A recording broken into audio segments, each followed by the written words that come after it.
Former First Lady Barbara Bush passes away. Justice Gorsuch actually rules against President Trump, and James Comey continues to make his pathetic rounds. This is The Ben Shapiro Show. So we have a lot to get to today, including Stormy Daniels on The View yesterday. Just a lot of news breaking. But I want to begin today by saying thank you to our sponsors over at My Patriot Supply. So here is the reality. If there is some sort of emergency, if there's an earthquake or there's a tornado, if there's some sort of natural disaster or man-made disaster, you can't count on the government to be there in the next 5 minutes. You are probably going to need some resources to sustain you, at least for a relatively short period of time. FEMA is not exactly doing its job all over the country. Sometimes they do, sometimes they don't. But this is the best thing you can do is prepare while things are calm, which is why this is the week to stock up on emergency food. So today you can get this Ben Shapiro special offer from My Patriot Supply right now. Buy one 4-week emergency food kit for only $198, and you get one for free. So it's buy one, get one free over at emergency food kits, right? At preparewithben.com. Check out preparewithben.com. Purchase one right now. My Patriot Supply will send you an additional 4-week food kit for free. Call 888-803-1413. 888-803-1413 or order online at preparewithben.com. These kits do include breakfast, lunches, and dinners, and they are packed in a rugged slimline tote. The food lasts in storage for 25 years. It is shipped for free discreetly to your home. There's a purchase limit of 2 per order, so now's the time to do it. Supplies are limited. Again, 888-803-1413 or preparewithben.com. Preparewithben.com. Again, when you go there, check it out. Get your emergency food supply. You get a 4-week emergency food kit for just $198, and you get another one for free. And this ensures that you and your family are safe. You stick it in the closet. Don't worry about it until next time an emergency hits, and you're the person who is prepared. Preparewithben.com. That's preparewithben.com. Okay, so the big news yesterday, obviously, was the death of Barbara Bush. So Barbara Bush, the wife to one president and the mother of another, passed away at age 92. And the universal admiration for Barbara Bush was really something nice, I think, in an era where everybody seems to be at each other's throats over politics. A couple of things are worth noting right off the bat. First of all, if you look at all the obituaries, it says that Barbara Bush was most famous, obviously, for, as I say, being the wife of one president and the mother of another. There's this weird idea that goes around in feminist circles that being a wife and being a mother is somehow degrading to women.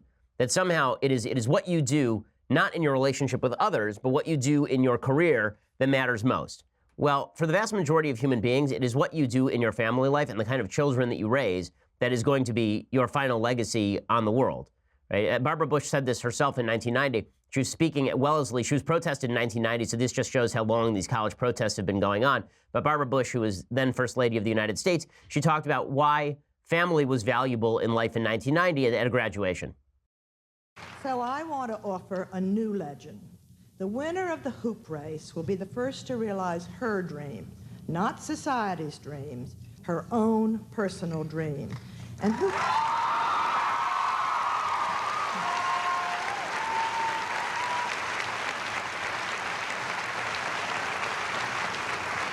knows?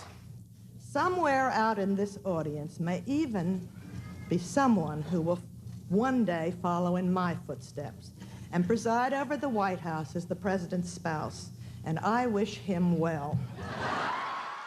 Okay, so she's a person who definitely understood the value of family. One of the charming clips that was going around yesterday, as well as a clip from 2011, George H.W. Bush and Barbara were on the Today Show together, and they read, with their granddaughter, actually, and George W. Bush's daughter, and they read, George H.W. read some love letters that he'd written to Barbara, and you can sort of see their relationship encapsulated in this short clip.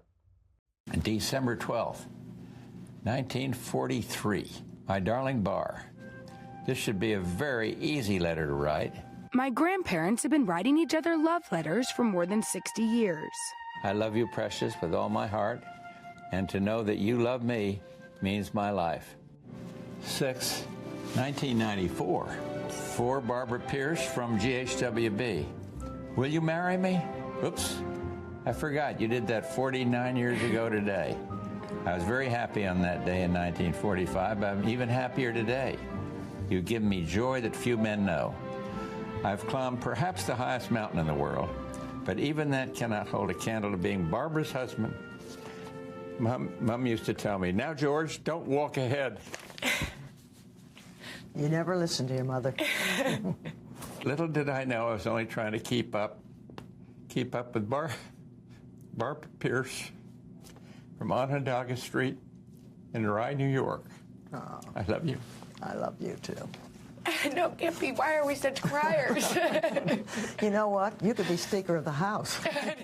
Okay, so Barbara Bush, she was definitely a pistol. There's a good piece in the New York Times by Christopher Buckley, who is a novelist and speechwriter for VPHW from 81 to 83, and he talks about exactly who Barbara Bush was. He said that he learned a couple of lessons from her. He said there was no falsity, no pretense, no guile, no spin, no art to Barbara Bush, who died on Tuesday. She was what you see is what you get, avant la lettre. Americans are always clamoring about the virtues of transparency. Barbara Bush was as transparent as distilled water. Who but she would have said of her own adored son as he weighed a campaign for the presidency, if we can't find more than 2 or 3 families to run for high office, that's silly. There are a lot of great families. There are other people out there that are very qualified. We've had enough Bushes. Thanks, Mom. If she was Mrs. No Nonsense, she also had a playful, even girlish side to her. On one occasion, I was alone in a freight elevator with Mr. and Mrs. Bush and their Secret Service detail when it got stuck between floors. Stuck elevators are viewed grimly by the Secret Service. The atmosphere quickly elevated to condition red with hands reaching for the holstered Glock 9s, orders barked into wrist mics, and all the rest. The Bushes were blithe. I was standing behind them. Mr. Bush's fingers reached for Mrs. Bush's derriere and gave it a pinch. She turned to him and grinned like an 18-year-old. Hiya, fella, she said. So I can claim to have witnessed a primal scene between Mom and Dad Bush. So just, she was apparently a really good woman by virtually all accounts. And there were tributes that came in from the Clintons. There were tributes that came in from the Obamas. And class all across the aisle, except, of course, for the far left. The far left found an excuse to be upset about Barbara Bush. So Randa Jarrar, who is a professor at Fresno State and obviously a delightful human being, she tweeted out, Barbara Bush was a generous and smart and amazing racist who, along with her husband, raised a war criminal. F out of here with your nice words. So you can always count on Twitter to provide you some of the best in American life. But this does demonstrate that there is a primal hatred that exists on both sides of the aisle, unfortunately, with regard to some of these figures, because the reality is that if people can't get beyond their own politics to see the personal side of people like Barbara Bush, who is not a political figure, right? I mean, Barbara Bush is the kind of woman who, when she was the first lady in 1989, it was right after the election, there was a lot of talk about how babies with AIDS, people were afraid that if they held a baby with AIDS or if a baby with AIDS spit up on them, that they would actually get AIDS. Barbara Bush went to a children's center where there were babies with AIDS, and she actually went and she picked them up, she carried them around in front of the cameras just to demonstrate that this was not a serious danger. The fact that people hate each other so much in today's modern politics, that they're ripping on Barbara Bush, 92 years old, on the day of her death, is really classy. It's not quite the same thing as ripping on Ted Kennedy the day of his death. I mean, that guy actually left a woman to drown in a car. Barbara Bush did nothing of the kind. But that may be the extent to which our politics have gone awry. Now, speaking of our politics going awry, the story of the day yesterday continued to be the Stormy Daniels fallout, the Michael Cohen fallout, and all of it continues to be very weird and very bizarre. We are obviously living in a reality show simulation. The former leading presidential candidate for the Democrats for a certain period of time, Bernie Sanders, actually tweeted out today that he wants Cardi B to decide Social Security policy. See, I was joking when I said I thought that Cardi B's tax policy was great, because I don't think Cardi B knows all that much about tax policy. Bernie Sanders apparently was not joking.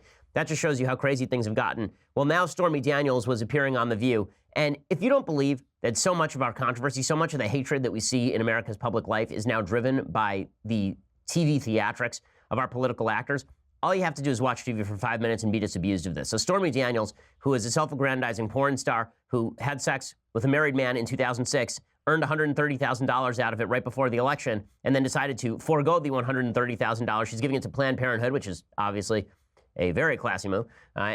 She instead wants to make a fortune by speaking openly about her affair with Donald Trump, which lasted apparently a grand total of one night.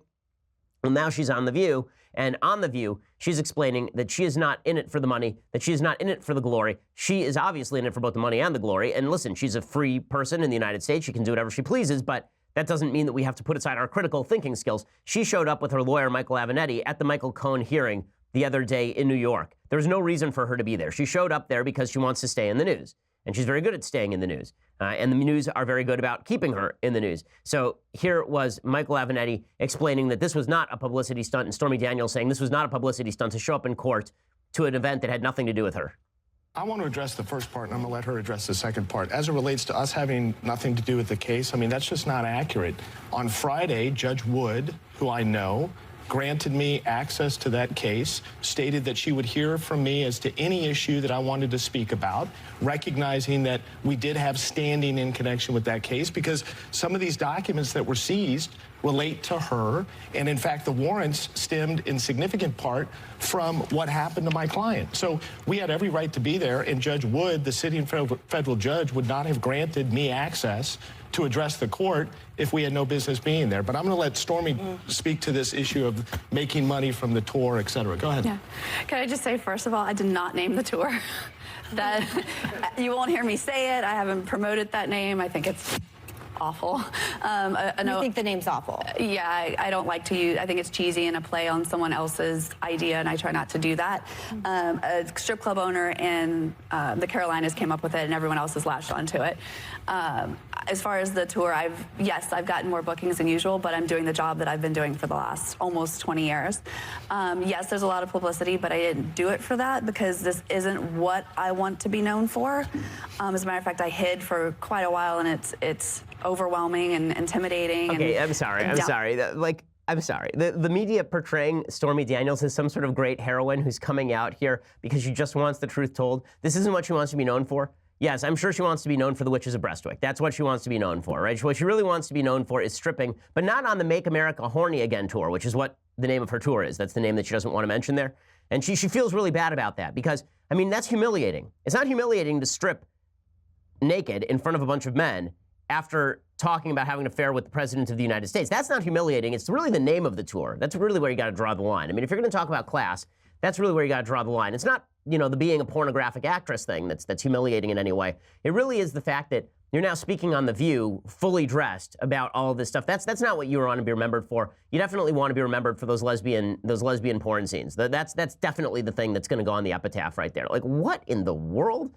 And we're supposed to believe that our politics are not broken in any significant way. I'm going to show you more of our politics being broken in just a second because this interview on The View really was quite astonishing. But first, I want to say thanks to our sponsors over at Dollar Shave Club. So, dudes, your bathroom called, and it is time to give it the cleaning it deserves. Get rid of all the junk that's lying around. I know in my bathroom there was a lot of junk just lying around, stuff that you'd gotten from the drugstore and that you can throw out now because everything you need is coming in a small box from Dollar Shave Club. DollarShaveClub.com delivers everything you need to look, feel, and smell your best.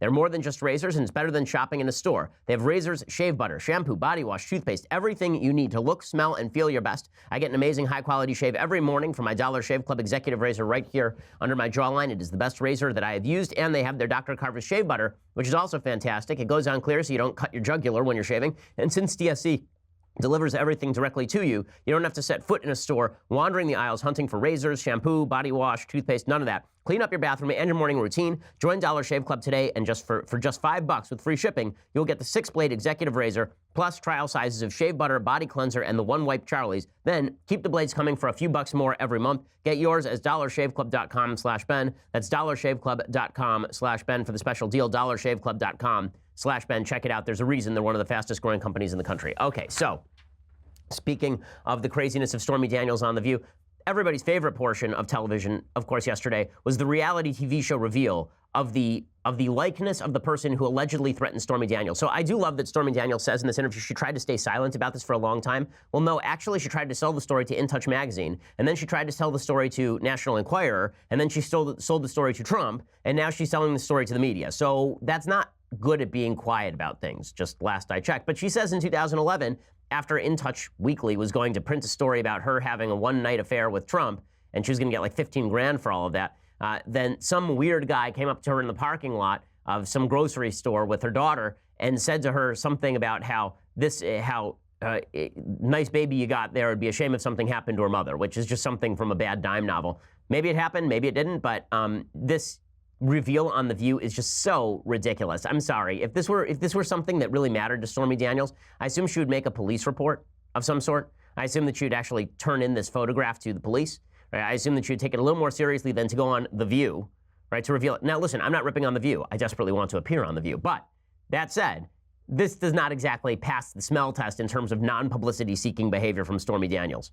Stormy, you recently sat down with a forensic artist, a very well-known one, who created a sketch of the alleged suspect based on your memory from that day, and now you're ready to reveal that sketch for the first time. Can we take a look at that with you? Oh. There you go. And to your recollection, is that the person that threatened you? Absolutely. Looks exactly like that person? Wow, to your recollection, is it the most generic-looking photograph you have ever seen of any human being ever? It looks like every male star of the last 30 years in Hollywood.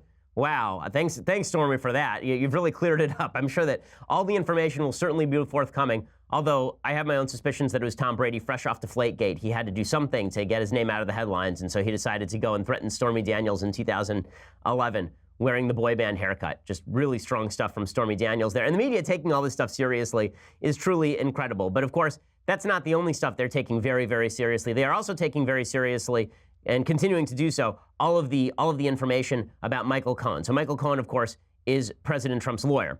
And Michael Cohen was dragged into court he dragged the FBI into court because he is suing for access to all the materials that they seized from his offices.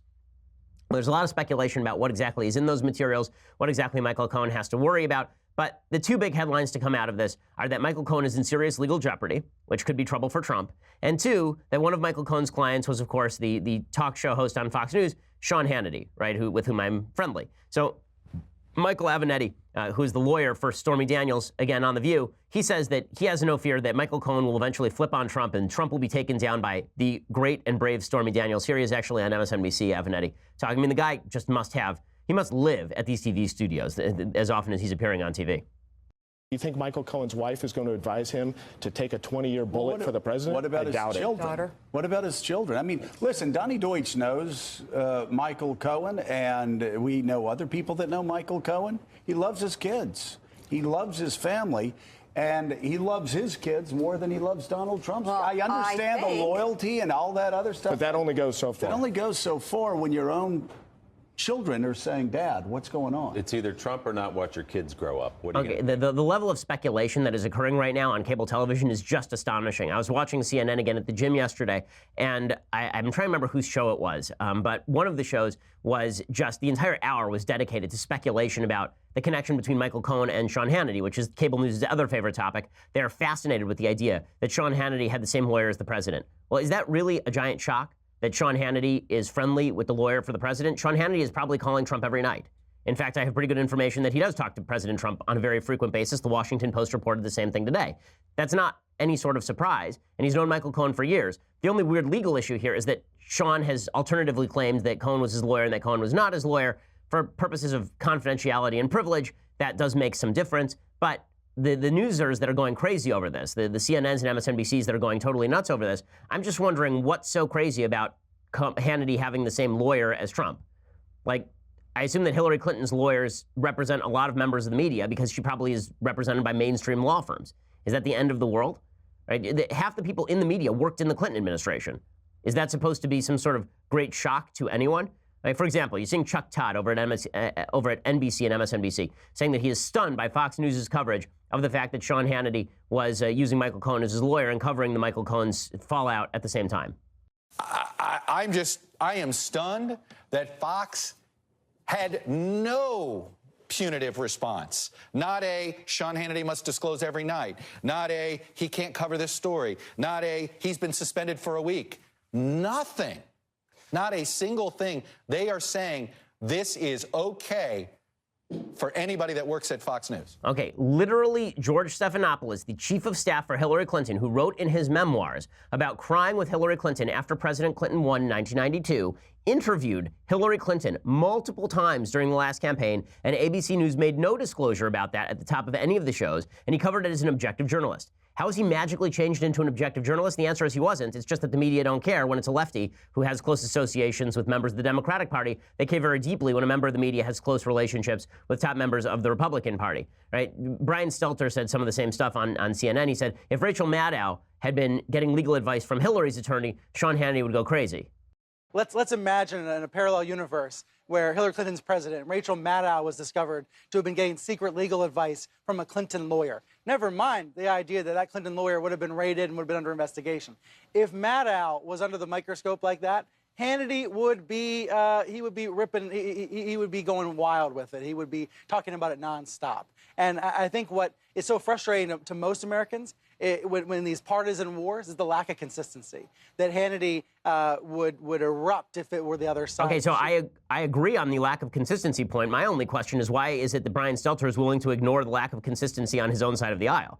I like Brian, but I'm just wondering, why is it that all these people on the left side of the aisle are willing to completely overlook the fact that half of the media are staffed by people who I'm sure share lawyers with Hillary Clinton and were probably interviewing her at the same time? They don't seem to care about any of that, right? I mean, the head of CBS News was the brother of Ben Rhodes, who's the national security advisor under President Obama. You know, whether or not that makes a difference in news coverage is questionable, but it is something that ought to be displayed on a regular basis, these close relationships that are happening in the media all the time. I'm just amazed that the media suddenly latch onto all of this, except they're not really amazed. They don't like Sean Hannity very much, and obviously they don't like President Trump very much. Now, speaking of not liking President Trump, James Comey continues to do his tour of his publicity tour about his book, demonstrating a higher loyalty to a higher royalty. That dude is very interested in making a lot of money off of his book, and he is nonstop on television lately.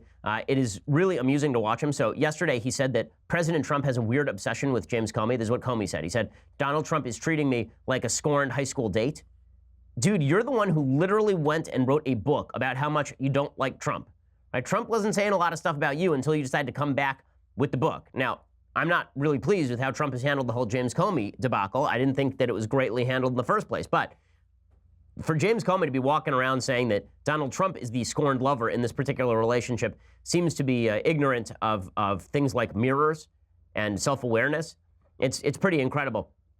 And speaking of lack of self-awareness, watch as Eric Holder tries to defend James Comey from the predations of Donald Trump. He says that Donald Trump does not believe in the rule of law. Remember, this is the Attorney General who is held in contempt of Congress for failing to turn over records. This is the guy who was responsible for the Fast and Furious scandal. This is the guy who described himself as the President of the United States' wingman, as opposed to, you know, a law enforcement officer, the chief law enforcement officer of the country. And he's complaining about Donald Trump not believing in the rule of law, and the media are just sitting there taking this. And then people wonder why people are not taking the media seriously. This is why right here. How do you make sense of those two different ways the president talks about law and order? Well, he believes in situational law and order. There is no way that I think you can resolve the tension that you have just described. He is not a believer at base in the rule of law. He wants to make sure that those people who he likes, the people who support him, are treated in one way, and those other people, whoever those other people are treated in a different way. Okay, so I love it that Eric Holder is sitting here saying this with a straight face. That Donald Trump, you know, he wants to make sure that only his allies are treated fairly, but everybody else is treated unfairly. You were the Attorney General under President Obama who utilized the IRS, or at least his IRS, went after conservative nonprofits. You were the Attorney General during Fast and Furious. You were the Attorney General during the HHS scandal. There were a dozen scandals that happened under Eric Holder, and Eric Holder was simultaneously describing himself as Barack Obama's wingman, and now he says that Donald Trump is inconsistent about the use of law enforcement. It's really incredible. Speaking of inconsistent about the use of law enforcement, James Comey, you know, again, the guy with the higher loyalty, he comes out and he says that he has no opinion on disciplining Andrew McCabe. Andrew McCabe, of course, was deputy director of the FBI when James Comey was there, and now it turns out that Andrew McCabe repeatedly lied to the FBI. He repeatedly lied over and over, and that's why he was fired. And now James Comey says, well, I have no opinion on prosecuting Andrew McCabe. I really have nothing to say about that.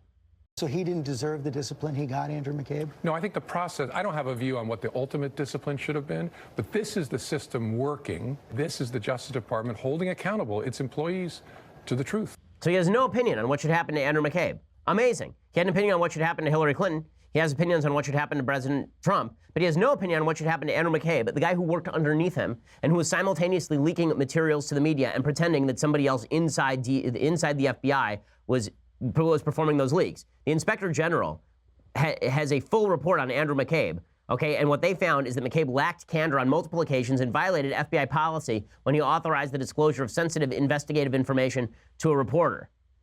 And James Comey has no opinion on any of this. But don't worry, the only people who are engaging in selective use of law enforcement are members of the Trump administration. And look how the media prop Comey up, right? Stephen Colbert has on James Comey last night. Comey actually raised Colbert's ratings, which is not a shock because Colbert's ratings have been very up and down.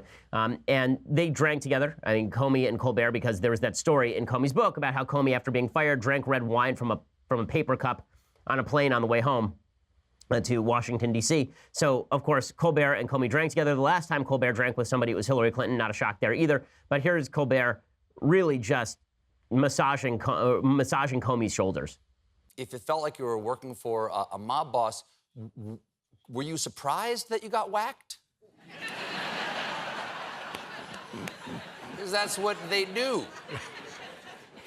I actually was quite surprised because I thought I'm leading the Russia investigation. Even though our relationship was becoming strained, there's no way I'm going to get fired or whacked. Because why? Why wouldn't you get fired? Because that would be a crazy thing to do. Why would you fire the FBI director who's leading the Russia investigation?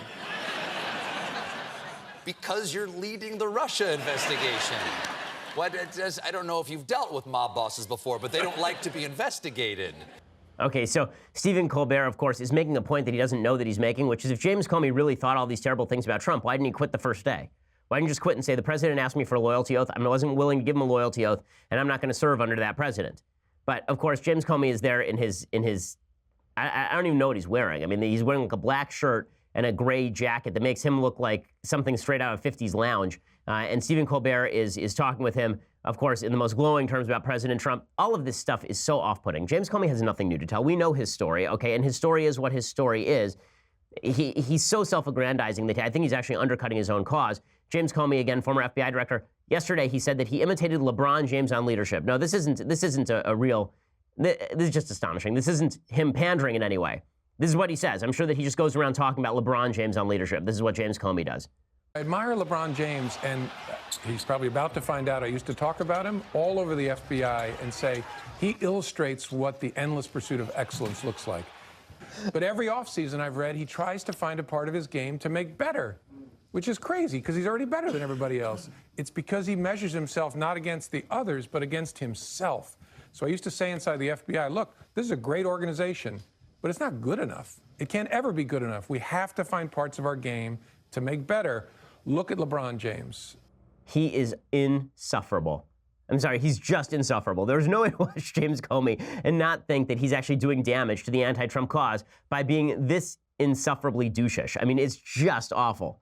That's not even a word, but I've coined it for James Comey. My goodness gracious. You know, President Trump doesn't help himself, by the way, when he fires back on this. He should just let James Comey hang out there in the breeze. I mean, he really should just let James Comey, all 6'9" of him, say silly things and be looked at as silly, but President Trump can't help himself, so he tweets out, slippery James Comey, the worst FBI director in history, was not fired because of the phony Russia investigation where, by the way, there was no collusion except by the Dems. You know, Mr. President, you literally said on national television to Lester Holt that you fired him because of the Russia investigation. Like, you literally said that. That's the only reason there's a special counsel right now. The revisionist history from President Trump is not helpful here. So James Comey may have been a terrible FBI director. I think that he was. James Comey may be a self-aggrandizing douche. I think that he is. But President Trump made a big mistake when he fired James Comey and then went on national television to brag about it, saying that the real reason he fired James Comey is because Comey wouldn't come out and say that he was innocent in the Russia investigation. That forced Rod Rosenstein, the guy who wrote the letter that provided the impetus for firing James Comey, that forced Rosenstein to recuse himself and appoint Robert Mueller. There would be no Robert Mueller today if it were not for President Trump firing James Comey and then talking about it on national television. So him denying it now is just silly. You know, again, the president should be above these things. He should just let it all play out. Everyone can see this stuff, okay? I have enough faith in the American people that they can look at the Stormy Daniels stuff and they can look at her revealing ridiculous mock-ups of generic-looking white men who threatened her in a parking lot and say, all of this seems like reality TV show nonsense. The president apparently doesn't have that faith, or he can't control himself. So he tweeted out about Stormy Daniels. He said that this was a con job as well. He said, quote, a sketch years later about a non-existent man, a total con job playing the fake news media for fools. But they know it, exclamation point. Again, you know, for fake news media for fools, all of that is capitalized, which is weird. But you know, why is the president doing this? I don't think it serves his purpose. I think that not only does it not serve his purpose, it's counterproductive in a very serious way, because what he really should be, he shouldn't be saying anything. But if his people are saying anything, it should be, well, if that actually happened, then the president had no knowledge of any of that. When he just says that this is a non-existent man, when he comes out and says this never happened, now he's in a food fight with a former porn star he had sex with. And none of this is good for the president. None of this is good for the president's agenda. Now, speaking of not great for the president's agenda, yesterday, there were a couple of dings in the White House. One of those dings came courtesy of Justice Gorsuch. So there's been a lot of talk, of course, about Justice Gorsuch and Justice Gorsuch being President Trump's main victory as president of the United States. There's a lot of truth to that. I think Justice Gorsuch has been terrific thus far. Well, he ruled on a case yesterday, and a lot of folks were very angry at him. They were angry at him because he sided with the court's liberals on a case with regard to the mandatory deportation of illegal immigrants. So the case was called Sessions versus DiMaia and involved a legal immigrant who came to the United States years ago. As an adult, this guy was twice convicted of burglary. Federal law permits deportation of legal immigrants if they are convicted of an aggravated felony, one type of which is a crime of violence. The Obama and Trump administrations both claim this, according to Allah Pundit over at Hot Air, that burglary can be categorized as a crime of violence because of the way the statute is worded. Any crime which, by its nature, involves a substantial risk that physical force against the person or property of another may be used in the course of committing the offense is a crime of violence, whether or not physical force was actually used. In deciding whether a crime by its nature is a crime of violence, courts are supposed to look at what the ordinary case involving that crime might look like. So the court's four liberals thought that this was unconstitutionally vague, that this did not make clear when you could deport somebody and when you could not deport somebody, and Gorsuch concurred. He said that the Congress has to do a better job of writing its legislation. Right, here's what he wrote. He wrote, vague laws invite arbitrary power. Before the revolution, the crime of treason in English law was so capaciously construed that the mere expression of disfavored opinions could invite transportation or death. The founders cited the Crown's abuse of pretended crimes like this as one of their reasons for revolution. Today's vague laws may not be as invidious, but they can invite the exercise of arbitrary power all the same by leaving the people in the dark about what the law demands and allowing prosecutors and courts to make it up. So this does not sound like a wildly liberal decision from Justice Gorsuch. In fact, it sounds very much like what Justice Scalia might have said in the same case. There's an argument over whether this statute was vague or whether the statute was not vague, and nowhere does it say that Congress can't simply redraw the statute to make it less vague and then apply it going forward. And again, there was a case called United States versus Johnson a couple of years ago about the Armed Career Criminal Act, and it said if you were convicted of 3 prior violent felonies under the law, then you could be given extra prison time, and there was some wiggle room in what it meant to be a violent felon. And Antonin Scalia actually wrote with the 4 liberals as well as John Roberts. They wrote the majority opinion. So it's not, out of the realm of possibility for Justice Gorsuch to. And people are saying, well, this means he's Anthony Kennedy.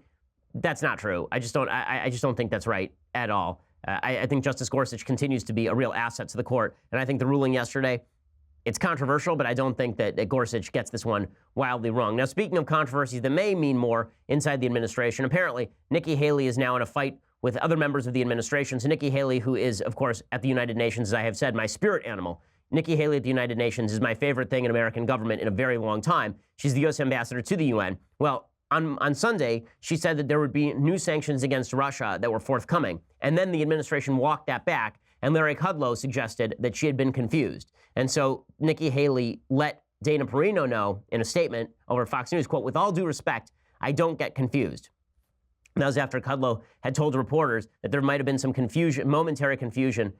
He said she was certainly not confused. Kudlow backed down. I was wrong to say that, totally wrong. So apparently what happened is that she made these comments and then the circumstances sort of changed and she was not informed of that. And so there was a miscommunication in the White House. That is not a particular shock, but Haley getting very aggressive about the fact that she was not confused about anything. I think that's because, look, Nikki Haley has some pretty strong principles, and I think that she's right to hold those principles. Now, one thing you got to be aware of is there are members of the White House who don't like Nikki Haley, and there are members of the White House who are not fond of Mike Pence, the vice president. So there's a story from the New York Times today all about how Nikki Haley and Mike Pence are secretly planning a coup inside the White House. That Mike Pence wants to run for president, and Nikki Haley would run for VP in 2020 if something should happen to President Trump, that they're sort of stationing themselves that way. This, of course, would lead to President Trump being suspicious and angry. Just this week, President Trump knocked down a person who was supposed to be appointed a national security advisor for Pence, who was coming from Nikki Haley's team. The reason for that is that this particular person apparently was not a Trump supporter, and Trump has a nose for such things. He doesn't want anybody who didn't support him in the last election cycle being in any position remotely approaching power. Well, with all of that said, the idea that Mike Pence and Nikki Haley are planning some sort of coup inside the party, I don't see the evidence for that. I think there's a lot of bad blood inside the White House, unfortunately, and that bad blood inside the White House has not died down over the period of time that the president has been president. In fact, in some ways, it's gotten worse. But the media also have an interest in fostering this sort of chaos. They're very much interested in continuing to push the notion that the White House is a place of backstabbing and backbiting in which the vice president is going to go up against the president and all that sort of nonsense. I don't buy it. I know all these people who we're now talking about, and I don't think that this is a real thing. Okay, in just a second, I want to talk about what's happening in California, where freedom of speech is really on the line. It makes a big difference to folks like me who engage in freedom of speech for a living here in California on a regular basis. But first, you're going to have to go over to dailywire.com and subscribe. For $9.99 a month, you get a subscription to Daily Wire. It means you get the rest of our show live, the rest of Andrew Klavan's show live, the rest of Michael Knowles' show live. It means that you also get to be part of the mailbag, which we'll be doing on Friday this week. That means that you get to ask questions live in the mailbag. I will answer them live, or you can send in questions and we'll answer them for you. If you want the annual subscription, you can get it. With $99 a year, you get this, too, the Leftist Tears Hot or Cold Tumbler, which, of course, is the most magnificent of all beverage vessels. If you want to listen later for free, iTunes, YouTube, please subscribe. Please leave us a review. We always appreciate it. We are the largest, fastest-growing conservative podcast in the nation.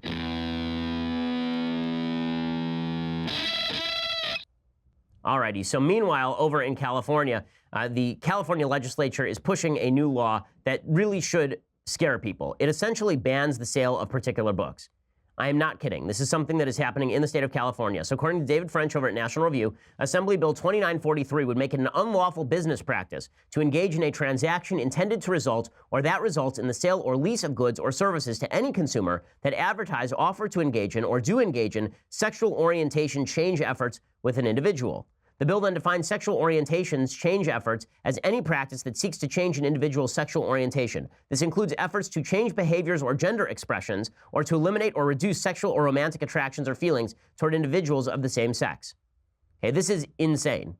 I'm sorry, this is insane. This bill is totally crazy. It doesn't matter whether you believe that conversion therapy works. I think the evidence on that is at best mixed and leaning very strongly toward no. But that does not mean that you shouldn't be able to read a book about how to fight particular urges or that urge you to behave in certain ways, right? The entire religious worldview is that you have lots of urges, right? We all have lots of urges, and a lot of those urges are bad for you, and you should resist those urges as much as possible. But under California law, such books could be banned in the state of California. Like, really. And even worse, it says it includes efforts to change behaviors or gender expressions. So in other words, if I have a 3-year-old kid, and that 3-year-old kid is expressing that they want to be the opposite sex, I can't take that kid to a therapist who's going to try to make sure that my kid's feelings of gender disorientation are alleviated. I don't have the ability to do that in the state of California. How in the world is that constitutional? The answer is it's not constitutional. The answer is also that folks on the left in California don't care. So when we talk about tyranny coming in the guise of a happy face, well, this is what we're talking about.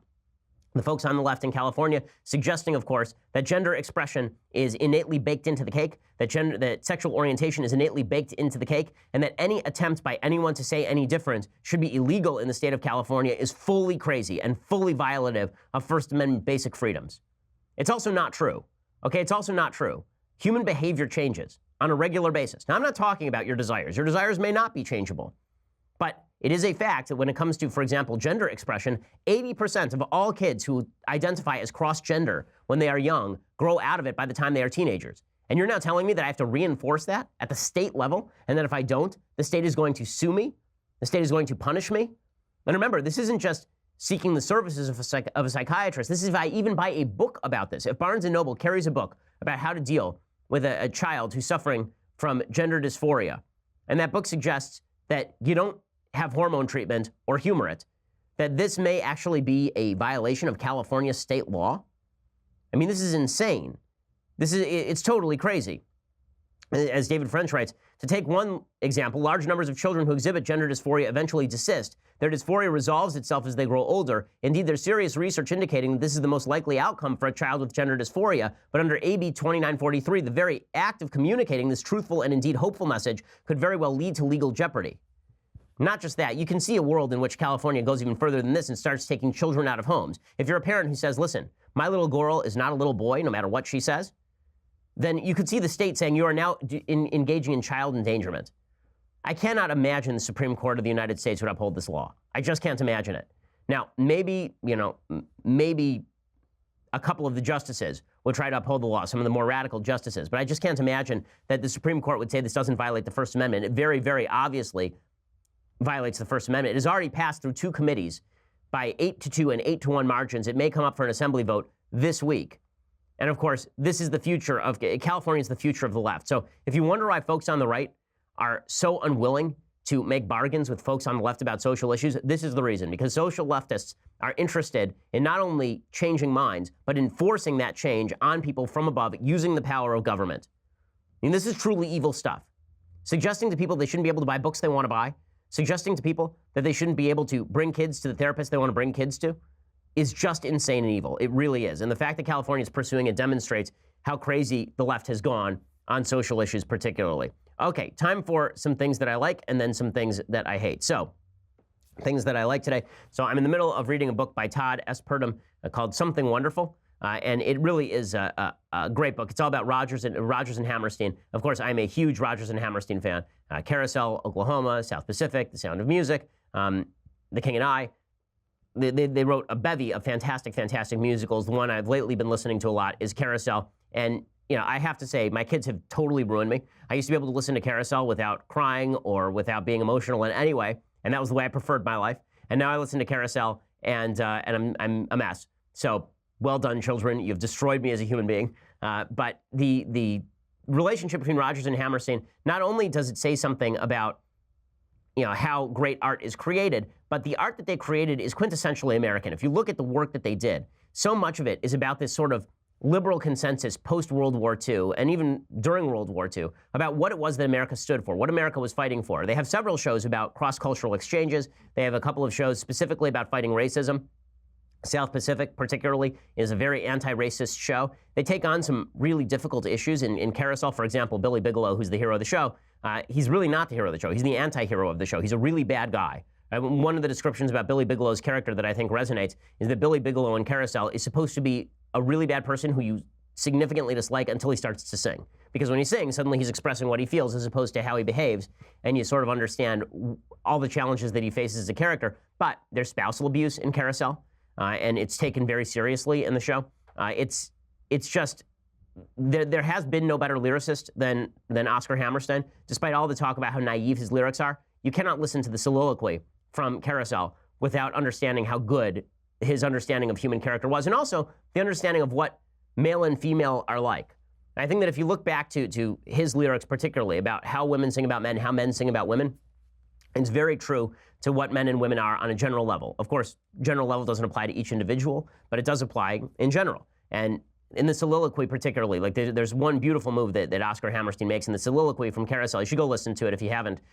There's Billy Bigelow is realizing that his wife has told him she's pregnant, and he is a complete ne'er-do-well. He's a loser. He's a bum. But he thinks of himself very highly. He thinks that he's the strongest guy in the world. And so he starts off thinking, wow, I could have a boy. And so he starts off talking about his boy Bill and what his boy Bill's going to be like. He's going to be as tall and as strong as a tree. He's probably going to go around telling all the other kids that I can lick their fathers. Well, I can, right? I'm a tough, rough guy, and my kid's going to be tough and rough just like me. And then he realizes halfway through the soliloquy that this could be a girl. And then his expression totally changes, right? Everything changes. Suddenly he realizes he has to be a responsible human being. Suddenly he realizes that he has to go out and make some money. He says that you can have fun with the son, but you have to be a father to a girl.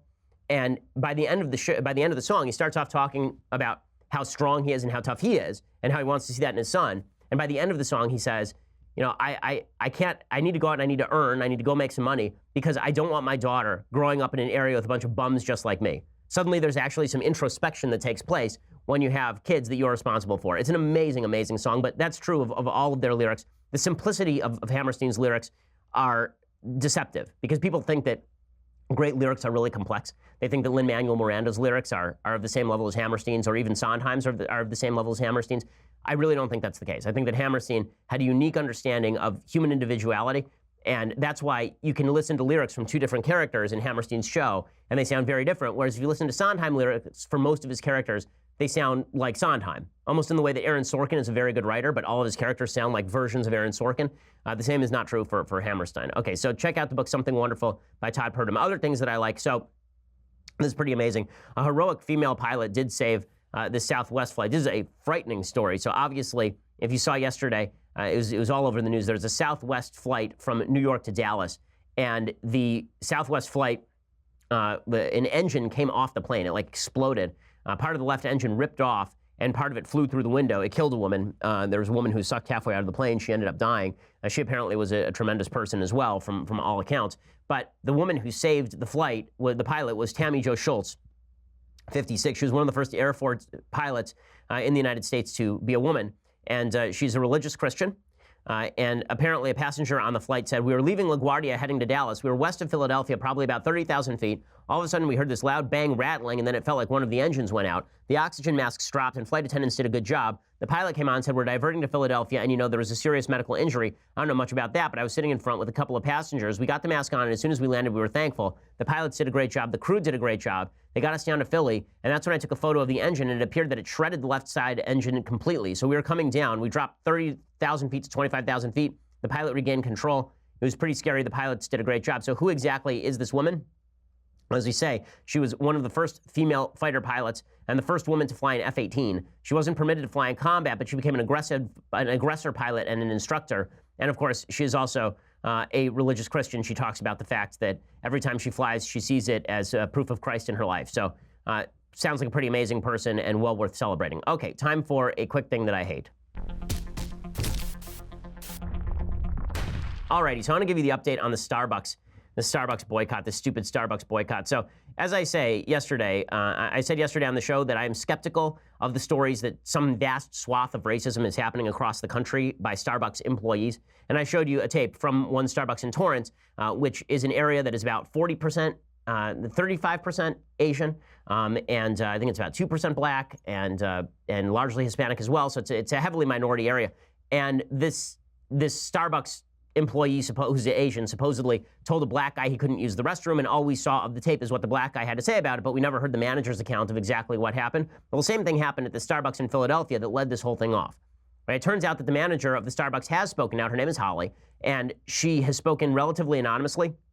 What she says happens is that these two black guys come in and they sit down, and then they not only refuse to leave, but when asked politely to leave because they're not buying anything, they begin to get a little bit aggressive with her. And she calls the police. Like, they just won't leave. She says, they come in, they say, can we use the restroom? She says no, and then they just sit down and they stay there. Now, do I believe her? Do I believe the two black guys who are talking about this? Well, all I can say is that the supporting evidence tends toward the story of the manager. And the reason I say that is because the police chief, who's a black guy, said that when the police came and they asked these two guys to leave, the two guys said no. The two guys refused, and they said, go ahead and arrest us. They were apparently relatively aggressive with the officers as well. Not only that, but it turns out that this woman, Holly, who was the store manager, I got a letter from one of the listeners to the Ben Shapiro Show who routinely goes to this particular Starbucks and knows the manager. And here is what she wrote me. What she wrote me is, I don't know what happened last week with the two guys. I wasn't there. But I highly doubt that she saw the two men and decided to call the police based solely on the fact that they are black. Well, according to this person who listens to the show, quote, from my observations and interactions with her, I was actually under the impression that Holly is an SJW feminist of the highest order. Once I even heard her scorn a male barista for not using the proper neutral pronouns with somebody. That's why this whole situation is so shocking to me. Even though I did not agree with her and all the SJW pins that adorn her beanie, I think calling her a racist all over the news and doxing her name, address, phone, family, etc. is disgusting. The patron said Holly's not racist and doesn't deserve what is happening to her here in Philly. The patrons of the Starbucks are, quote, both black and white, and I've personally seen Holly give the oh-so-coveted restroom code to both black and white people, patrons and non-patrons. I've seen her train both black and white staff members. She has been nothing but nice to everyone. I've never witnessed any racist behavior. I may not agree with the way she carries herself with the colorful hair and the hippie pins, but I can recognize when someone is doing their job well. Again, it would be very weird if Holly were a giant racist working in Philadelphia at a Starbucks. The city is 42% black. That would just be a very weird hiring decision. And she lasted a year at the job without anybody else having any complaints. So I find this whole story somewhat suspicious.